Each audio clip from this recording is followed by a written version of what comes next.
Mike from Imperial here on another Thank God It's Fun Friday. So, looking forward to the weekend.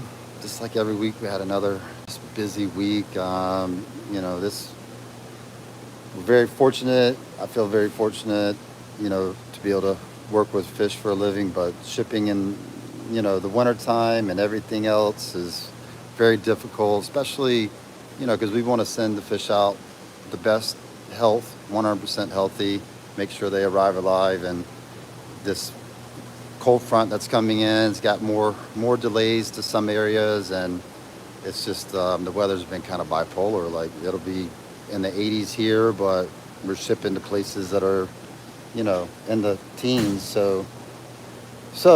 But we got everything out. We had a really good week. We did get quite a few new stuff up on the website. We still have a lot more, so that's one of our biggest obstacles we have here is just getting all these new items once they're ready for sale, getting them up on the website. The thumbnail that I used today is for some of the T-feed discus that we imported in from Colombia back in December. We held on to them for over a month just to make sure that hey they're acclimated, not only 100% healthy, but we like the fact that they are eating pellet food too. So those guys are. I'll go show you the tank of them. But before I go show them to you, I want to give you some updates on the show tanks. So we had added a Boops feather fin to this tank, and let's see if I could get him on the camera. But wow, what a amazing fish! But what a mean fish! Like he has got like the whole tank of frontosa and the other Boops all on one side, and he's like, this is my side of the tank, and he's in full color. I mean, he looks spectacular, but it's amazing what kind of footprint these guys take in a tank. And I don't think he's going to be able to go as one of my community's Tanganyikans because he's just a maniac. Looks beautiful, but he is definitely not friendly. And I'm just surprised how he keeps the frontosas like all pushed to one side of this 600-gallon tank, you know. And then there's also like a couple other male Boops in here, and they actually look just like females because they don't want to get beat up. So they look just like the females. So the other day, one of the males had turned on his collar, and it wasn't very long before he turned them back off because this guy over here just started beating everybody up. And we have seen some breeding activity. I haven't seen any of them holding yet, but I saw one of the females doing the little dance with him the other day. You can see him right now wanting to breed. He's trying to entice the female to come over there, but really interesting to see them in this big tank because I've kept them in some of the other smaller tanks, like at a 75, and in the 75, he was just ruthless to all the fish in the tank. So, and then the South American, semi-aggressive tank. I haven't really made any changes to this tank, but we are going to be making some significant landscape changes. We're going to add some plants to this. I'm also going to take the big Lucius out. He's over here hanging on the glass right now. The big Savannah, really nice. But he's all chilling on the side right there. But I'm going to take him out because I think he's still not happy in this tank compared to our greenhouse where we have like some like 3,000-gallon tanks that, you know, he just, I don't think he's happy. And then on top of that, I think he's interfering with the Severums breeding and some of the other ones. Like several times we saw, the tubes drop on the Severums, and the next day, where we thought we would see eggs, there's no eggs. And I think at night when the lights are out, that big Hypostomus luteus will come by and just, eat the eggs. So we're going to take that guy out. We're going to add some other different, cleaners to the tank. different plecos. Also have some other big pieces of driftwood that we're going to add because you can see the algae build up on this tank, and so he's not even doing a good job cleaning the algae, and there's other cleaners that will, do a better job. So it made a big difference when we added some of the gibbosets to the 600. They, within a couple days, just polished the inside of that tank. So it's, that's why we like bottom cleaners. With Africans, it's a little bit more difficult because of the aggression. We don't recommend, bushy nose and different plecos for the Africans, especially the aggressive ones, because they just are so aggressive. The Synodontis are much better, and that's usually what we encourage people to keep. But then they don't clean algae, so that's also a problem.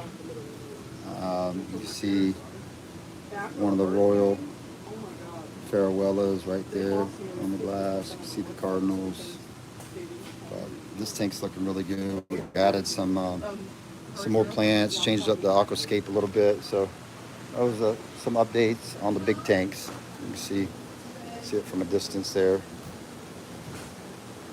And that's the frontosa. And I also got some more material that we're going to use in the Tanganyikan tank. So we're going to build some structure inside that to try to give them more, area that I could keep other tangs in there with them, like Lulupis and, maybe even some of the Shelly types. This is a new strain of some spilum that we have, and we're working on getting the location for these guys. So I haven't listed them yet, but every time I walk by the tank, I'm like, wow, these guys are spectacular. And there's so many different, locations for the some spilum, and they do look different. So we're kind of growing these guys up to where we can get a better ID on them. So I'm excited about those. Here's some of our Uaru babies from our own breeding stock. So I'm excited that, we got these guys breeding for us now. So before we were having to import them in from a friend of mine that breeds them in Indonesia. In fact, we've got a few more of his in. And, the nice thing about the ones that I bring in, they're bigger, so these are like 3 to 4 inch, and that's a good size. But the fact that we're breeding them now, we're going to have some good ones coming forward also. Yes, we do have some Nicaragüensis. Dan, I saw that one. Vicky, I would love to get some of the Panda too, the Uaru Fernandez. I've had them before, and they are definitely more sensitive, and I do think that they're much harder to breed than the regular Uaru, but that is on my list of fish to get. So we are going to have them at some point, especially now that we have RO water. The water's a lot better. So Dan, we got these nicks in a couple days ago, and they're looking really good. So we're going to be putting these guys up on the website today. So those guys will be going. Make sure you signed up for that out of stock notification. That way you guys get first dibs on them when they do come up on the website. Also the electric blue Texas. These guys are spectacular. Like, I was watching them, one of the males do his little, breeding dance with a female earlier, and they're like in that 4 to 5 inch range, and they're looking really, really nice. So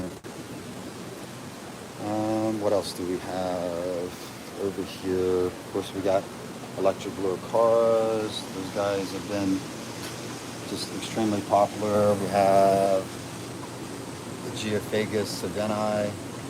You guys saw some of the bigger ones over in the 600 gallon tank.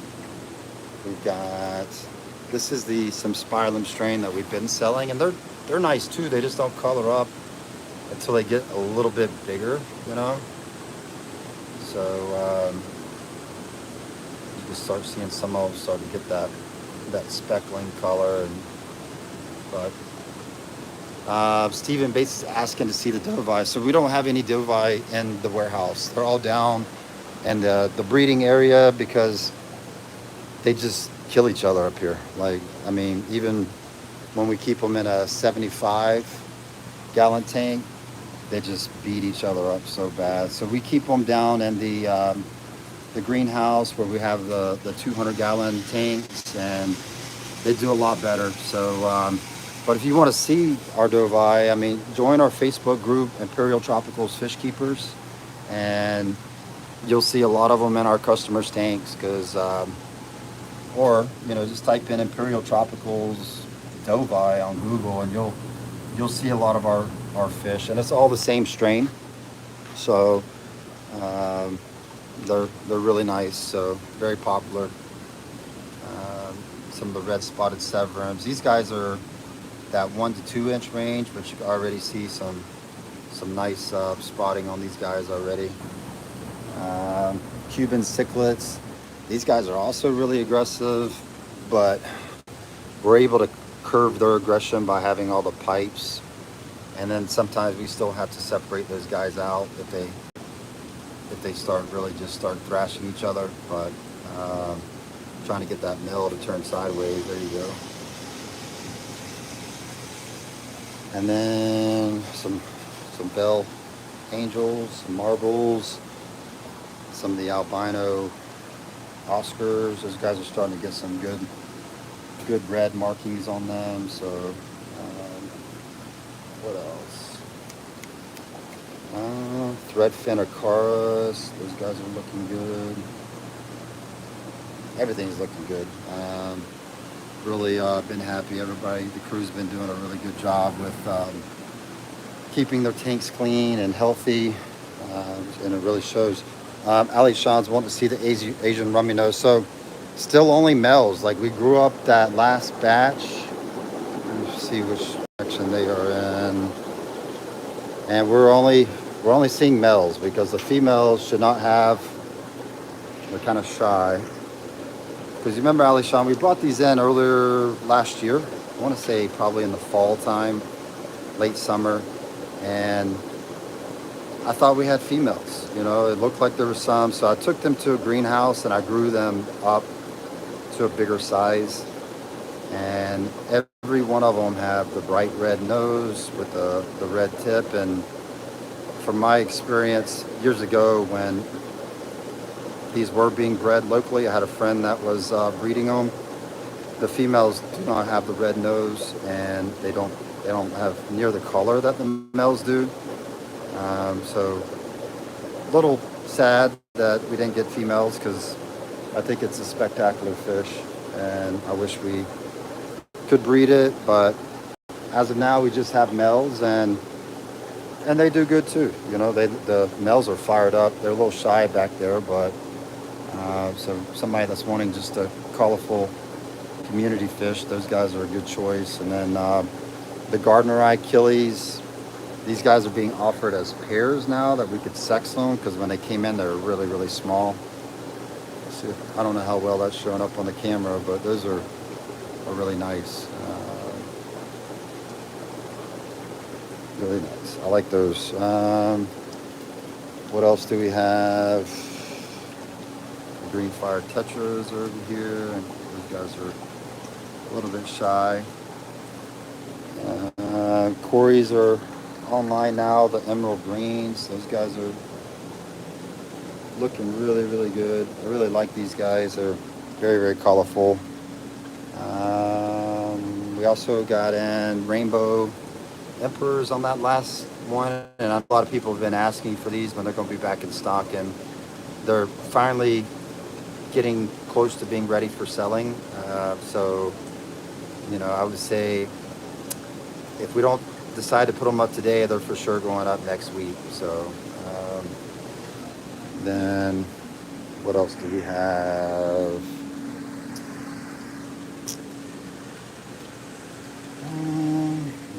have the Millenni corridors. They call them the false bandit quarry, and I don't think that's a cool enough name for a common name. I think there should be a better, cooler common name than the false bandit. I mean, I like the true bandit common name quarry, but I think these guys are really nice. I think they're underrated in the hobby. So the German Rams, we had these guys in for at least a week. They come from a local breeder, you know, that does a really good job, and we're going to be putting these guys up today too. So this is one of our top sellers for dwarf cichlids, is the German blue, and you can see a couple of them have paired up. We threw little pieces of tile in there, and you can see where the male and female paired up. And I don't know if I can see eggs on there. It looks like they're getting ready to breed. So what else? Oh, I was going to show you the Discus. As I'm walking by the cardinals, I'll show you those guys too. I would say the cardinals are my favorite schooling fish. Just, you can't, I mean, the colors are just stunning. Super healthy. We don't have any issues shipping them, holding them. I was going to show you the Discus though, so let's go over there. And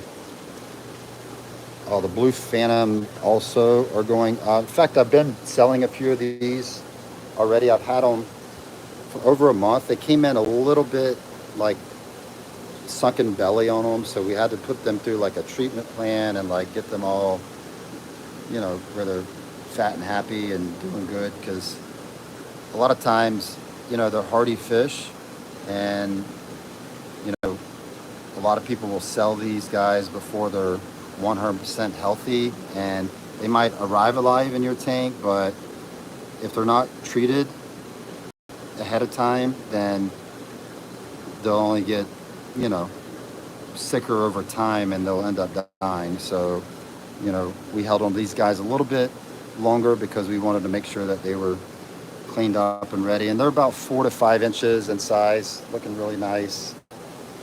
Here's the Discus. So I want to say the name, they got it down just as Alenker, but we brought these in as the green Tifi location, and they are stunning. And the Discus are one of the most sought after fish that we don't normally stock very often. And now that we have the RO water and we have ideal water source for these guys, you're going to start seeing more and more Discus.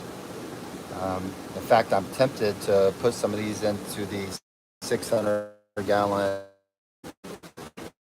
with the cardinals and just see how they do. I mean, they're just really spectacular Discus. These guys are really big. You're probably looking at like a 5-inch top to body, 5 to 6 inch, and the shipping is very expensive. We do ship these, but just like all our other fish, with the expedited overnight shipping with UPS, and that shipping method gets to most customers by 10 a.m. the next day. If they live in a rural area, it might be noon, but it gets there quickly. And I just haven't put these up. They've been ready, but I just stress out with the shipping these types of fish in this cold weather. So if you live in North Dakota, it's not a good time to order fish online. We do have a couple orders right now pending for customers in North Dakota, and they're used to, you know, being on hold if the conditions aren't good for shipping. So, you know, we're very careful every time we ship an order out, making sure that the fish not only get there alive, but the customer has good success. I think I'm going to set some of these up in my son's tank in his room. This is the Pseudomagul luminatus, the red neon blue eye, and of like the Pseudomagul species that I've kept, these are one of the hardiest. I mean, they are just really, we never have problems with them compared to some of the other blue-eyed species. Here's some of our offspring on our peacocks. we're still wanting to make sure that we've got the right name for these guys. Like, we feel like they're the butterfly, um, but there's also some other ones that are very similar. So we're sending off pictures to some of the cicla experts to see if they could give us an exact answer on, like, oh yeah, that's the butterfly or whatever. Um, I think I showed these to you guys on one of the previous ones. These also came in. I told my friend that breeds over in Indo, like, hey, send me some really cool fish that you think we would like, you know. And he sent me these blue neon pseudomagul cyandualis.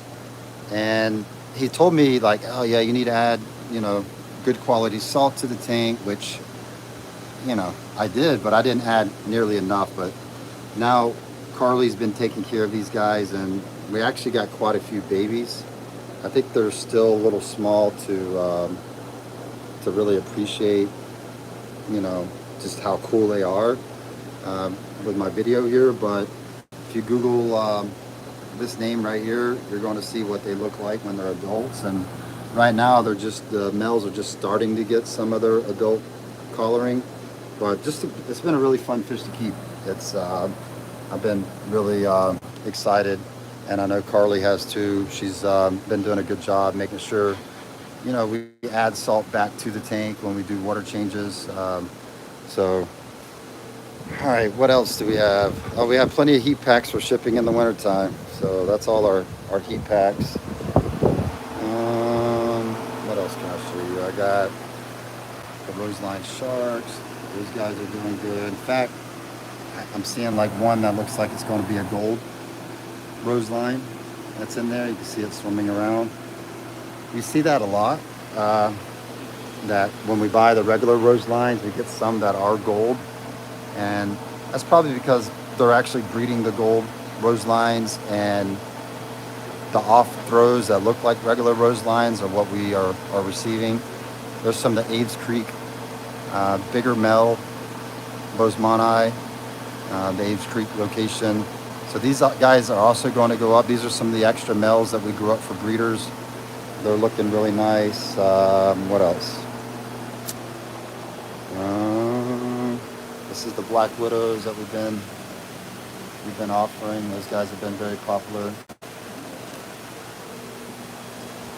Let me get to some of these questions. I'm gonna set this camera down on one tank so you can kind of see some fish, so you're not just staring at whatever. So this is a tank of the clown loaches, and that's another fish that is extremely popular that we have really good success with. And it's because when we bring them in, we don't breed them here.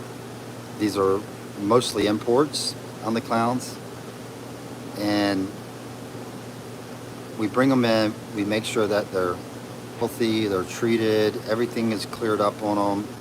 And that's one reason our customers have really good success with the clown loaches, is the work that we put in to make sure that they're healthy when we send them to our customers' tanks, because they're notorious for coming in with internal parasites and other internal issues that will cause their bellies just to get skinnier and skinnier. And even though they're eating some, they're just, you know, the parasite that's in their gut has to be treated. It's usually metronidazole is the best medication for the internal stuff, which General Cure is a good hobby over-the-counter treatment. It has the metronidazole and the prazi wormer inside that medication. So General Cure is a good one if you guys start seeing any issues with sunken bellies. So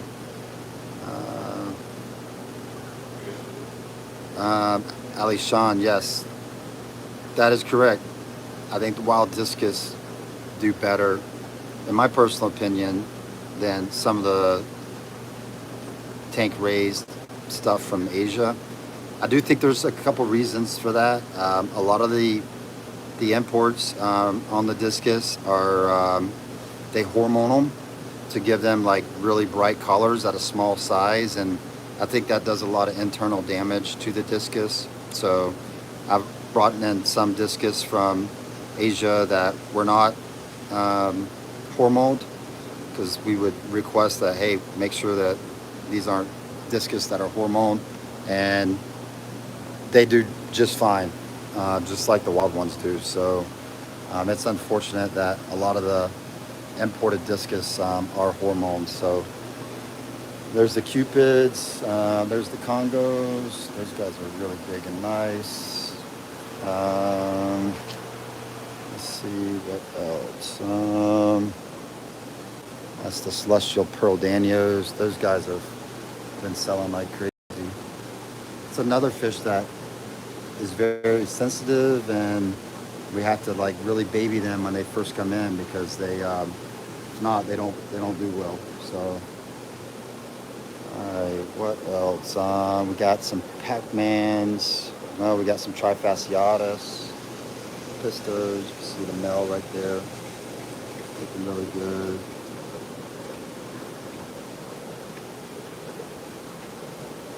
There's some of the Pac-Man Pistos. You can see a couple males starting to turn yellow. Now Pac-Mans, I try to tell people that is one that does best kept in pairs, or at least in groups with males and females, because they won't color up. Like there's a female that just came out of that cave that's yellow. That is her breeding coloration, and she's probably actually in there guarding eggs or with the male. But a lot of these fish, look best when they're with more than one of the same species. So if you've got males and females, they're going to show a lot better color than if it's just a male. An exception to that would be the triple red cockatoids, because I noticed with those males, they're just colorful all the time. And with the female or without. But that's also because it's a man-made variant, So it was line bred from a wild type cockatoid to have all these bright colors. So let me see. Another one is the Bolivian rams. These guys are really nice. In fact, I'm tempted to start breeding these guys again, because they're just really, really popular. Let's see. And there's the wild type cockatoid, and they're not nearly as colorful. There's one of the big males in the back. I mean, they're nice, but they're nothing like the triple reds that have been bred for the color. So there's some of the wild types, and these are all F1s on those guys. So what else do we have? Oh, I saw this pop up. Somebody was asking about the dwarf acaras, and these guys just came up too from the breeding area. Really nice dwarf cichlid species, and that's the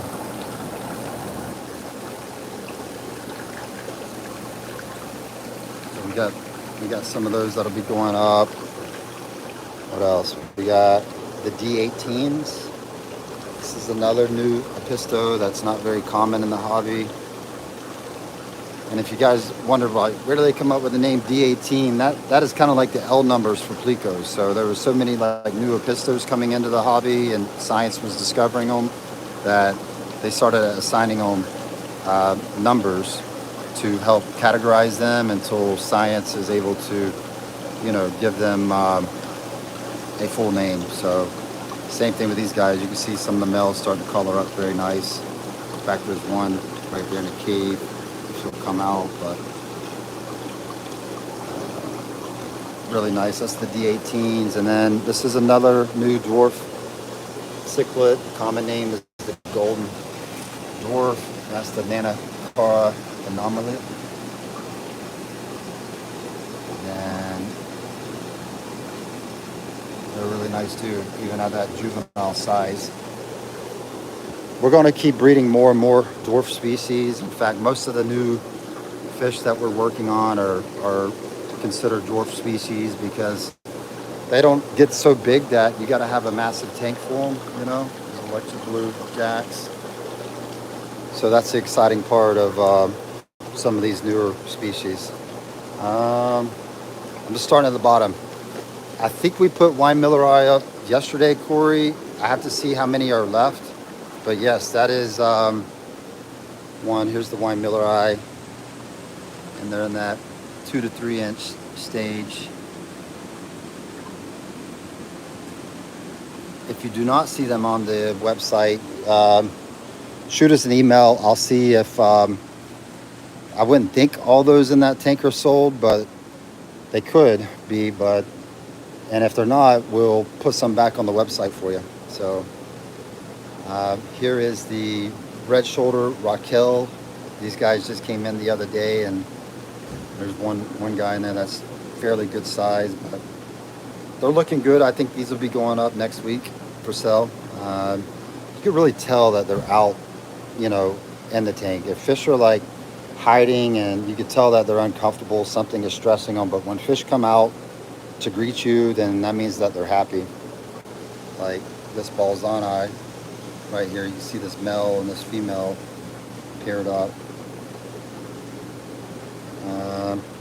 And then here's another good example. These are some Raquel, some bigger ones that are in that 4 to 5 inch range, and I've actually had these for probably 3 or 4 weeks, and we haven't listed them up for sale yet because we just weren't feeling like they were 100%. I mean, they're not, not showing any signs of illness, except that they were kind of just hanging in the back. And then the last couple of days, I noticed that they're starting to come out more and not, be as shy, So, like you can see these guys here. You see how they're out. That's a good sign that, hey, these fish are happy in their tank. You see a couple of big Savannah in there with them. So, hey, Evolution, this is the red shoulder Severums that I'm showing now. This is the Raquels. And then somebody was wanting to see Lake Uter. Yes. So here's some of the Blairs. I think I showed those guys to you last time, some of the adults. And that's the Aves Creek. And even at a small size, the Aves Creek are crawling up very nice. I'm going down to find the Lake Uters. There's the Millennium Rainbows. These guys are stunning.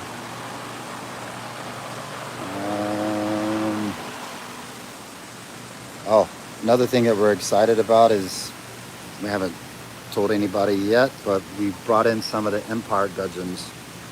And I know these guys are going to hide as soon as I get in up close to them. Let me see if I can zoom in.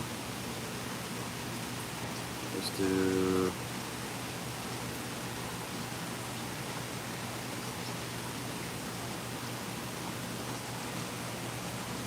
Try to zoom in a little bit. You can see the males are starting to color up. Now, they've only been in for like a few days, so they're not ready for sale, but in fact, I think they're still a little bit skinny, so once we are able to fatten them up a little bit, those guys are going to be going. That's a really rare gudgeon compared to the peacocks gudgeons like these guys, who are also very, very nice. And, for all those rainbow keepers out there, these are great bottom cleaners for rainbows, and they eat any of the uneaten food left over in the tank. There's the Jubilee rainbow, the crimson spotted. These guys are really nice. All right, so we're looking for the Aves Creek. I think there's some. I have the males up front, like the adult males. I showed them, but I think we've got some Aves Creek sellers over here. If not, yeah, I don't see them. So I see the Pagwe, the Sungai, Price Eye rainbows. We got some more Lake Uter here, showing some color. Let me go up front. I'll show you what they look like.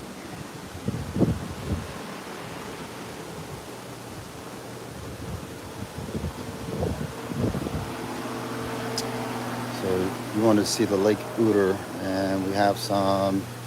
Oh, you know what? We don't. This is the Antinio, and these are some extra males also on those that we're going to be selling off here pretty soon. So we must not have any up here. They're down in the breeding area. I thought we had some up here already, but they must not be up here. So, and they could be, and I could just be walking by the tank. That's the problem when we got so many tanks. It's hard for me to find them. So I'm going to set this up just so I'm not walking you guys around and you're getting dizzy. Set this up on one of the planted tanks, and then I'm gonna go answer some questions here. I'm odds on. What's up? Hey, I appreciate everything you do and giving everybody a shout out, you know, when we are going to be going live. Yeah, I agree, Alishan. The male empires really shine after a water change. Allison. Hey, you're definitely not the only one, Allison. And I will say this, that it is a hobby that once you understand like how to properly take care of them, that there really is no greater pleasure than maintaining tanks. Like, I try to tell people that are kind of new to the hobby that it's not very enjoyable when you're dealing with sick fish or fish beating each other up, and that's why it's best to learn, you know, how to properly keep these fish. And that's where our Facebook group has been just phenomenal with helping a lot of these newcomers. You know, there's so much to learn, and when you have a good grasp of how to take care of these fish properly, it makes it much more enjoyable. So you can see some of the blue dream shrimp over here on the side. That's one of the newer shrimp that, you know, we used to breed a lot of different colors, and then we kind of got away from breeding all the different colors and mainly focused on the cherries. But now we're back with a lot more different colored neos available. So they will be kind of limited in the beginning, you know, like we're just putting up a few here and there. So, oh, Dan, it's something that even, you know, at the level that I do it at, I'm still constantly learning, you know, new things about new fish or even existing fish.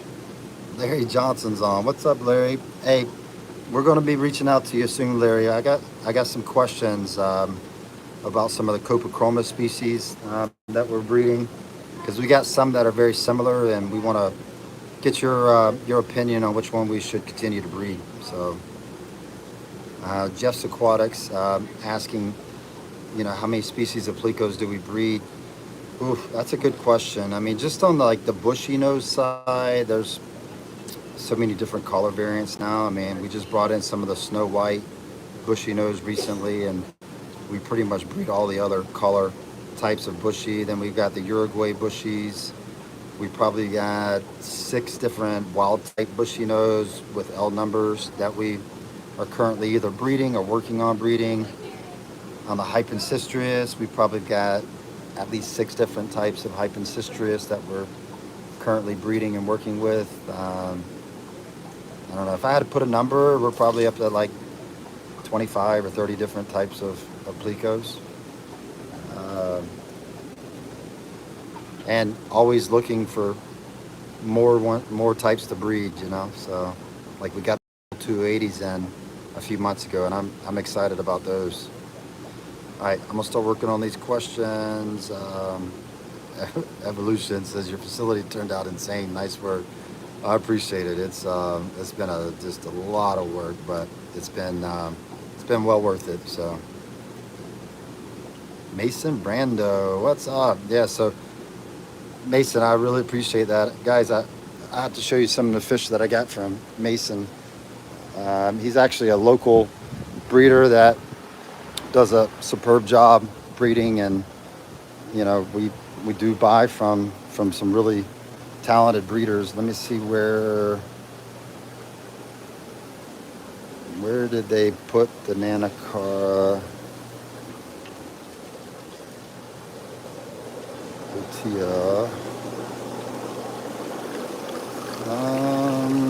I'll probably walked by them earlier. Yep, here they are. So this is the, I used to call them the Nanoclar. This is the Nanoludia.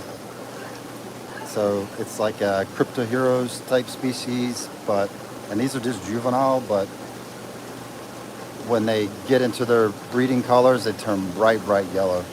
And I'm not even sure exactly, but I'm pretty sure that Lutea in Latin has to do with like golden yellow, because like the Hypostomus luteus, it reflects that color in Latin.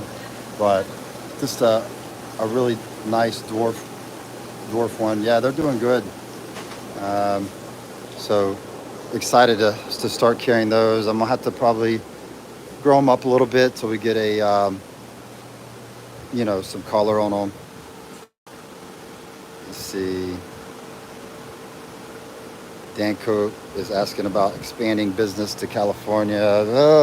No, there's no thoughts of that. Just California itself is not very business friendly, you know. It's and then on top of that, just logistically, it's so far away from Florida, and we're really not looking to expand, you know, to any other area except here with our breeding operation, because we have the facility, you know, down for selling, but we really need more specialized breeding areas, like for the rainbow fish, the Tanganyikans.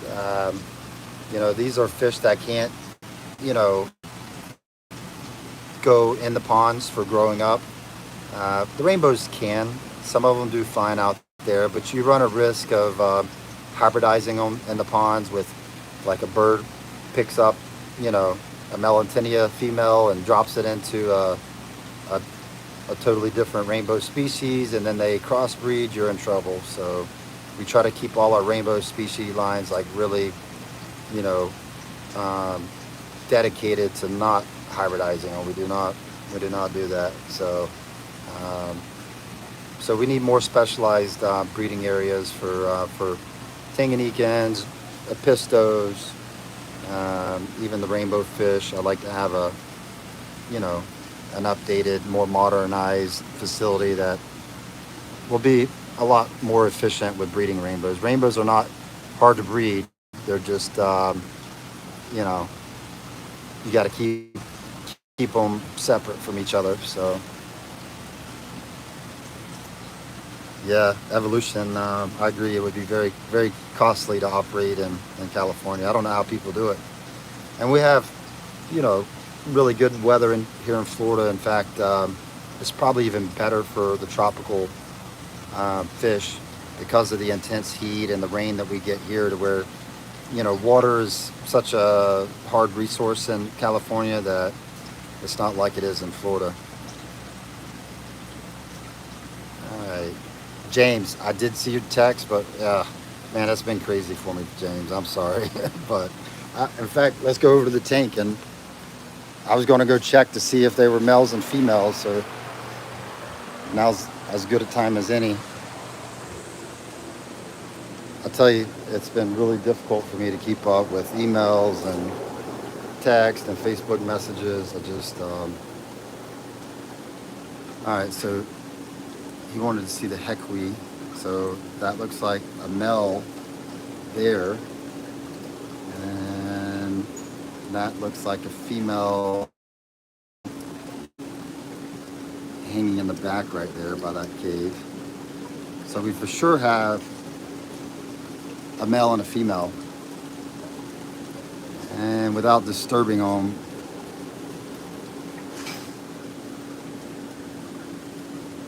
I think there's one more in the tank. In fact, she's in that cave now. Yeah, she's got babies in that cave right there. You see her coming out. She's protecting Fry in the cave right there. So it looks like a pair, James. So just email me or text me, and we'll work something out. And I think you were looking for either a female or a male. I can't remember off the top of my head, but we'll get them to you. So the Lanacar Walteri, So I haven't really been keeping up with where they've been moving some of these new strains that we have up for sale. I know this is the Alana William Madoka Alanacar. So that is a new Alanacar species that is really new to the hobby. I want to say, let me see. That's the Midnights, Nairi. This is the White Labs, the Lundu Island. We actually got two types of the White Labs that we're breeding now. And this is the one that will turn blue when they're in breeding coloration. Really spectacular Labida species. Really excited to have these guys. That's some of the German ones that we brought in last year. No, I'm not seeing them. We got so many different Malawi tanks. Here's these guys just went up for the first time, the Firecrest Copochromis species. So those guys are looking really nice. Yes, the albino red imps. I want to say they brought some up here, and they should be going up on the website, if not today, next week. And they will make sure you sign up for the out of stock on those, because they will go fast when they do go up, because they're very limited. So that out of stock notification's the best way to grab those guys when they do go up, because they're really popular and we don't have many of them. So, you know, let her know I'll be right there. Thank you. This is the Yellow Mara elongatus. Those guys are really nice. So these are all new German lines that we brought in last year. So really excited about that. Here's the Chilumba, and these are some of the unsexed ones. And there's a couple males starting to look really nice. What else do we have? Oh, we brought in some bigger. These are some of the saffron, the orange / yellow males. These are some of the extra ones that we grew up for breeders. So 5 to 6 inch for the ones that like the hybrids. There's some tetrastigmas in here, but I know it's mostly female. I see a couple males colored up. And then this is the Chilumba, Alanacar, Stuart Granite.